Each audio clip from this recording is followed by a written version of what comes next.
Hi everyone, ಹೇಗಿದ್ದೀರಾ ಎಲ್ಲರೂ? ಇಷ್ಟು ದಿನ ಎಲ್ಲಿ ಹೋಗಿದ್ಲಪ್ಪ ಇವಳು, ಇವತ್ತು ವಿಡಿಯೋ ಮಾಡ್ತಾ ಇದ್ದಾಳೆ ಅಂತ ಅಂದ್ಕೋಬೇಡಿ. ಯಾಕಪ್ಪ ವಿಡಿಯೋ ಮಾಡಿರಲಿಲ್ಲ, ಏನು ವಿಷಯ, ಎಲ್ಲಿಗೆ ಹೋಗಿದ್ದೆ, ಪ್ರತಿಯೊಂದು ಡೀಟೇಲ್ಸು ಈ ವಿಡಿಯೋದಲ್ಲಿ ಹೇಳೋಣ ಅಂತಲೇ ನಾನು ನಿಮಗೆ ವಿಡಿಯೋ ಮಾಡ್ತಾ ಇರೋದು.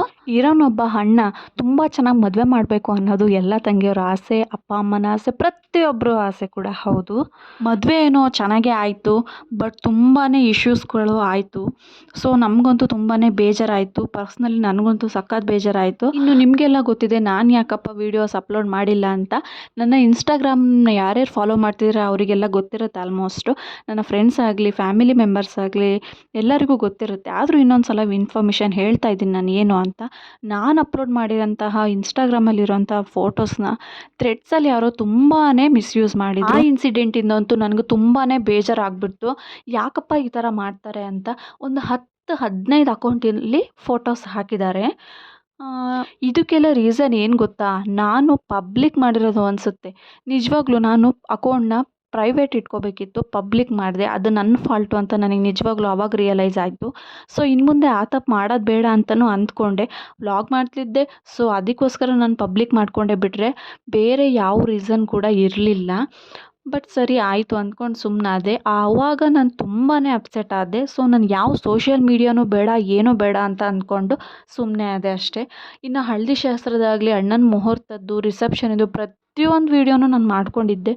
ಈ ಇನ್ಸಿಡೆಂಟ್ ಆದಾಗಿಂದ, ಮದುವೆ ಸ್ವಲ್ಪ ಇಶ್ಯೂ ಆಗಿದ್ದಾಗಿಂದ ನನಗೆ ನಿಜವಾಗ್ಲೂ ಮನಸ್ಸಿಗೆ ತುಂಬಾ ಬೇಜಾರಾಯಿತು. ಸೊ ಯಾವ ವೀಡಿಯೋನೂ ಅಪ್ಲೋಡ್ ಮಾಡೋದು ಬೇಡ, ಏನೂ ಮಾಡೋದು ಬೇಡ ಅಂತಲೇ ವೀಡಿಯೋಸ್ ಮಾಡಿರೋದು ಕೂಡ ಡಿಲೀಟ್ ಮಾಡಿದೆ. ಸೊ ಆ ರೀಸನ್ನೇ ನಾನು ನಿಮಗೆ ಹೇಳಬೇಕು ಅಂತ ಈ ವಿಡಿಯೋಸ್ ಮಾಡ್ತಾಯಿದ್ದೀನಿ. ಸುಮಾರು ಜನ ಕೇಳಿದ್ದೀರಾ ಯಾಕೆ ವಿಡಿಯೋ ಹಾಕ್ತಾಯಿಲ್ಲ, ಹಾಕು ಚೆನ್ನಾಗಿರುತ್ತೆ ಅಂತ. ಸೊ ನನಗೆ ತುಂಬ ಖುಷಿ ಆಯಿತು ಆವಾಗ. ಸೊ ರೀಸನ್ ಹೇಳೋಣ ಅಂತಲೇ ಈ ವಿಡಿಯೋ ಮಾಡಿದ್ದು. ಸೊ ಇದೇ ರೀಸನ್ನು ನಾನು ವೀಡಿಯೋಸ್ನ ಸ್ಟಾಪ್ ಮಾಡೋಕ್ಕೆ. ಸೊ ಇನ್ನು ಮುಂದೆ ಕಂಟಿನ್ಯೂ ಮಾಡೋಣ ಅಂತ ಅಂದ್ಕೊಂಡಿದ್ದೀನಿ. ನನಗೆ ಗೊತ್ತಿಲ್ಲ ಎಷ್ಟು ಜನ ಪಾಸಿಟಿವ್ ಕಮೆಂಟ್ ಮಾಡ್ತೀರಾ ಅಂತ. ಐ ಹೋಪ್ ನೀವೆಲ್ಲ ನನ್ನ ವೀಡಿಯೋಸ್ನ ಇಷ್ಟಪಡ್ತೀರಾ ಅಂತ ನಾನು ಅಂದ್ಕೊಂಡಿದ್ದೀನಿ. ಇನ್ನು ಮದುವೆ ವಿಷಯಕ್ಕೆ ಬಂದರೆ ಚೆನ್ನಾಗೇ ಆಯಿತು ಮದುವೆ. ಶಾಪಿಂಗ್ ಕೂಡ ತುಂಬ ಚೆನ್ನಾಗಾಯಿತು. ಬೆಂಗಳೂರಿಗೆ ನನ್ನ ಮದುವೆ ಶಾಪಿಂಗ್ ಮಾಡೋಕ್ಕೆ ಹೋಗಿದ್ದು, ಆಮೇಲೆ ಅಣ್ಣನ ಮದುವೆನೇ ಶಾಪಿಂಗ್ ಮಾಡೋಕ್ಕೆ ಹೋಗಿದ್ದು. ಅದ್ರ ಮಧ್ಯದಲ್ಲಿ ನಮಗೆ ಹೋಗೋಕ್ಕೂ ಟೈಮ್ ಆಗಲಿಲ್ಲ. ಇನ್ನು ಸ್ಯಾರಿ ಶಾಪಿಂಗು, ಪ್ರತಿಯೊಂದು ಶಾಪಿಂಗು ನಾನು ಮಾಡೋಣ ಅಂತ, ವೀಡಿಯೋಸ್ ಮಾಡೋಣ ಅಂತ ಅಂದ್ಕೊಂಡಿದ್ದೆ. ಬಟ್ ಸ್ಯಾರಿ ಶಾಪಿಂಗ್ ಮಾಡೋದ್ರಲ್ಲಿ ವೀಡಿಯೋ ಮಾಡಬೇಡಿ, ಅಲೋ ಮಾಡಲ್ಲ ಮೇಡಮ್ ಅಂದರು. ಸೊ ಮಾಡಲಿಲ್ಲ ಅಷ್ಟೇ. ಇನ್ನು ನನ್ನ ಇನ್ಸ್ಟಾಗ್ರಾಮಲ್ಲಿ ಪೋಸ್ಟ್ಗಳೆಲ್ಲ ಮಾಡಿದ್ದೀನಿ, ನನ್ನ ಸ್ಯಾರಿ ಫೋಟೋಸ್ ಆಗಲಿ, ಕನ್ಕನ್ ಫೋಟೋಸ್ ಆಗಲಿ. ಸೊ ನೀವೆಲ್ಲ ನೋಡಿರ್ತೀರ. ಅದ್ರ ಪ್ರೈಸ್ ಬಗ್ಗೆನೂ ಒಂದಿನ ವೀಡಿಯೋ ಮಾಡ್ತೀನಿ. ಯಾಕಂದರೆ ತುಂಬ ಜನ ಕೇಳಿದ್ದೀರ ಸ್ಯಾರಿ ಕಲೆಕ್ಷನ್ ತೋರಿಸಿ ಅಂತ. ಮತ್ತು ಎಂಬ್ರಾಯ್ಡ್ ವರ್ಕ್ ಮಾಡಿಸ್ತೀನಲ್ಲ, ಅದನ್ನು ತುಂಬ ಜನ ಇಷ್ಟಪಟ್ಟಿದ್ದೀರಾ. ನಿಜವಾಗ್ಲೂ ಬ್ಲೌಸ್ದು ಒಂದು ಸ್ವಲ್ಪ ವೀಡಿಯೋ ಮಾಡಿ ಹಾಕ್ತೀನಿ. ಸೊ ನಿಮ್ಮೆಲ್ಲರ ಸಪೋರ್ಟ್ ನನಗೆ ತುಂಬಾ ಇಂಪಾರ್ಟೆಂಟ್ ಆಗುತ್ತೆ. ನಿಮ್ಮೆಲ್ಲರ ಪಾಸಿಟಿವ್ ಕಾಮೆಂಟ್ ಆಗಲಿ, ಪಾಸಿಟಿವ್ ಮೆಸೇಜಸ್ ಆಗಲಿ ನನಗೆ ತುಂಬಾ ಧೈರ್ಯ ಕೊಡುತ್ತೆ. ಇನ್ನು ನೀವು ಅಂದ್ಕೋಬೋದು, ಓ ಇಷ್ಟು ಸಿಲ್ಲಿ ರೀಸನಿಂಗ ನೀನು ವೀಡಿಯೋ ಮಾಡೋದು ಬಿಟ್ಟಿದ್ದು, ಅವೆಲ್ಲ ಕಾಮನ್ನು ಅಂತ. ಹೌದು, ಅದೆಲ್ಲ ಈ ಜನ್ರೇಷನಲ್ಲಿ ಕಾಮನ್ನು. ಬಟ್ ಸ್ವಲ್ಪ ಸೆನ್ಸಿಟಿವ್ ಪೀಪಲ್ಸ್ ಇರ್ತಾರಲ್ಲ, ಅವ್ರ ಮನಸ್ಸಿಗೆ ತುಂಬಾ ಎಫೆಕ್ಟ್ ಆಗುತ್ತೆ. ಬಿಕಾಸ್ ಹಳ್ಳಿಲಿರೋದ್ರಿಂದ, ನಮ್ಮ ಫ್ಯಾಮಿಲಿ ಜೊತೆ ಇರೋದ್ರಿಂದ, ಎಲ್ಲರ ಹತ್ರನೂ ಫೋನ್ ಇರುತ್ತೆ, ಪ್ರತಿಯೊಬ್ಬರು ನೋಡ್ತಾರೆ. ಕೆಲವೊಬ್ಬರು ಮಾತ್ರ ಅನಿಸುತ್ತೆ, ಓ ಇದರಲ್ಲಿ ಅವಳದೇನೂ ತಪ್ಪಿಲ್ಲ, ಅವ್ರು ಯಾರೋ ಮಾಡಿದ್ದಾರೆ, ಅವಳದೇನು ತಪ್ಪಿಲ್ಲ ಅಂತ. ಬಟ್ ಸ್ವಲ್ಪ ಜನ ನಿನ್ನಿಂದನೇ ಆಗಿದ್ದು ಅಂತ ತುಂಬಾ ಜನ ಹೇಳ್ತಾರೆ. ಸ್ವಲ್ಪ ಜನ ಏನು, ತುಂಬ ಜನನೇ ಹೇಳ್ತಾರೆ. ಸೊ ಅದನ್ನೆಲ್ಲ ಕಂಪೇರ್ ಮಾಡಿದರೆ ನಮ್ಮ ಮನೇಲಿ ನನ್ನ ಹಸ್ಬೆಂಡ್ ಹೇಳಿದ್ದು ಒಂದೇ ಮಾತು, ಪಬ್ಲಿಕ್ ಮಾಡ್ಕೋಬೇಡಿ, ಪ್ರೈವೇಟ್ ಮಾಡ್ಕೊಳ್ಳಿ, ನಿಮ್ಗೆ ಇಷ್ಟ ಬಂದಿದ್ದು ಪೋಸ್ಟ್ ಮಾಡಿ, ಪರವಾಗಿಲ್ಲ, ಆದರೆ ಬಿ ಕೇರ್ಫುಲ್ ಅಂತ. ನಮ್ಮತ್ತೆ ಹೇಳಿದ್ದು, ಬಿಡು ಸಿಂಧು, ನೀನೇನು ಬೇಕಂತ ಮಾಡಿಲ್ವಲ್ಲ, ಅವ್ರು ಯಾರೋ ಮಾಡಿರೋದು ಅಷ್ಟೇ ತಾನೇ, ನೀನೇನು ಬೇಕು ಅಂತ ಮಾಡಿಲ್ವಲ್ಲ ಅಂದರು.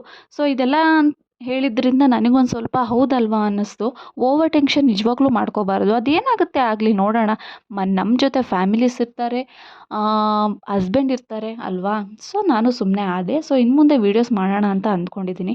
ಈ ಮಾಲಿನ ವೀಡಿಯೋನೇ ನಂದು ಲಾಸ್ಟ್ ವೀಡಿಯೋ ಆ್ಯಕ್ಚುಲಿ. ನಾನು ಫೋನಲ್ಲಿ, ನಾನು ಬೆಂಗಳೂರಲ್ಲಿ ಇಷ್ಟು ದಿನ ಇದ್ದಿದ್ರು ಇಷ್ಟು ದೊಡ್ಡ ಮಾಲಿಗೆ ನಿಜವಾಗ್ಲೂ ಯಾವತ್ತೂ ಹೋಗಿರಲಿಲ್ಲ. ಡ್ಯೂಟಿ ಆಯಿತು, ರೂಮ್ ಆಯಿತು ಅಂತಲೇ ಇದ್ದಿದ್ದು ಬಿಟ್ಟರೆ ಮಾಲಿಗೆಲ್ಲ ಜಾಸ್ತಿ ಹೋಗೇ ಇಲ್ಲ. ಇದೊಂದು ತುಂಬಾ ದೊಡ್ಡ ಮಾಲು, ಎಲೆಕ್ಟ್ರಾನಿಕ್ ಸಿಟಿಯಲ್ಲಿರೋಂಥದ್ದು. ಆ್ಯಂಡ್ ಇನ್ನೊಂದು ಥಿಂಗ್ ಏನಂದರೆ, ನಾನು ಒಂದಿನ KFC ತಿಂದಿರಲಿಲ್ಲ ಆ್ಯಕ್ಚುಲಿ. ಸೊ ಅವತ್ತು KFC ತಿಂದೆ, ತುಂಬ ಚೆನ್ನಾಗಿರುತ್ತೆ. 5 ಸ್ಟಾರ್ ಎಲ್ಲ ತಿಂದಿದ್ದೆ, ಬಟ್ KFC ಯಾವತ್ತೂ ತಿಂದಿರಲಿಲ್ಲ. ಸೊ ಬೆಂಗಳೂರಿಗೆ ಹೋದಾಗ ತಿಂದ್ರೇ ಅದೊಂಥರ ಚೆನ್ನಾಗಿರುತ್ತೆ. ಸೊ ನಮ್ಮ ಚಿಕ್ಕಪ್ಪವರೆಲ್ಲ ಕೊಡಿಸಿದ್ರು, ನಾವೆಲ್ಲ ತಿಂದ್ವಿ, ತುಂಬ ಎಂಜಾಯ್ ಮಾಡಿದ್ವಿ, ಫ್ಯಾಮಿಲಿ ಎಲ್ಲ ಹೋಗಿರೋದ್ರಿಂದ.